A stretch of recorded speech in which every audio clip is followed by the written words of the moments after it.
আগে আপনারা এই সায়কের একটা ভিডিও দেখুন, তারপর আমি বলছি। আমরা এই মুহূর্তে পার্ক স্ট্রিটে একটা ভীষণ বড় রেস্টুরেন্টে রয়েছি, যেখানে আমরা অর্ডার করেছিলাম মাটন স্টেক। আমাদেরকে দিয়ে যাওয়া হলো বিফ স্টেক। স্বাভাবিকভাবে বলা হয়নি এটা কি, অর্ডার প্লেটে রেখে চলে গেছে। আমরা ভাবছি এটা মাটন স্টেক, আমরা খেয়ে নিলাম। দেন আরও একটা এসে দিয়ে গেল, বলছে এটা মাটন স্টেক। আপনারা দুটো দিয়েছিলেন, বিফ অ্যান্ড মাটন, বাট আমরা একটাই দিয়েছিলাম। আমরা এতক্ষণ যেটা খেলাম সেটা বিফ খেলাম।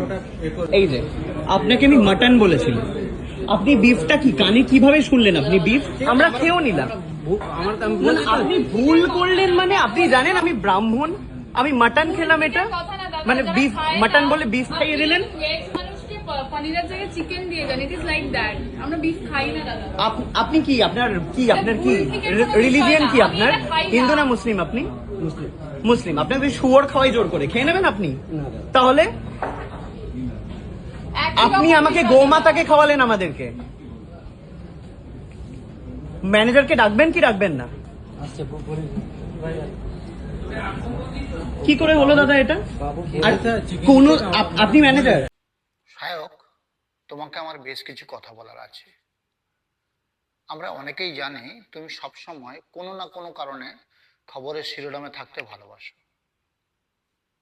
তো তোমাকে আমার কিছু প্রশ্ন আছে। এক,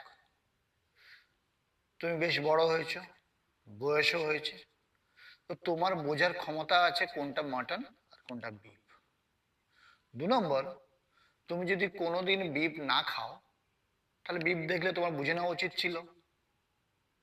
3 নম্বর, তুমি অর্ডার করলে মাটন, আসলো বিফ, অথচ চেটে পুটে খেয়ে পরিষ্কার করে দিলে বুঝতেই পারলে না বিফ না মাটন।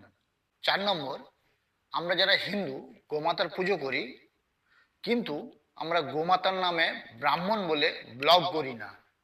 5 নম্বর, স্ক্রিপ্টটা তোমার খুব ভালো ছিল, কিন্তু অনেক জায়গায় বেশ ভুল ছিল। 6 নম্বর, যদি সত্যিই এমন ঘটনা ঘটে থাকে, আমি জানি না, তাহলে ইমিডিয়েট থানায় কমপ্লেন করে এই রেস্টুরেন্টের মালিককে অ্যারেস্ট করানো উচিত এবং রেস্টুরেন্টটা বন্ধ করে দেওয়া উচিত।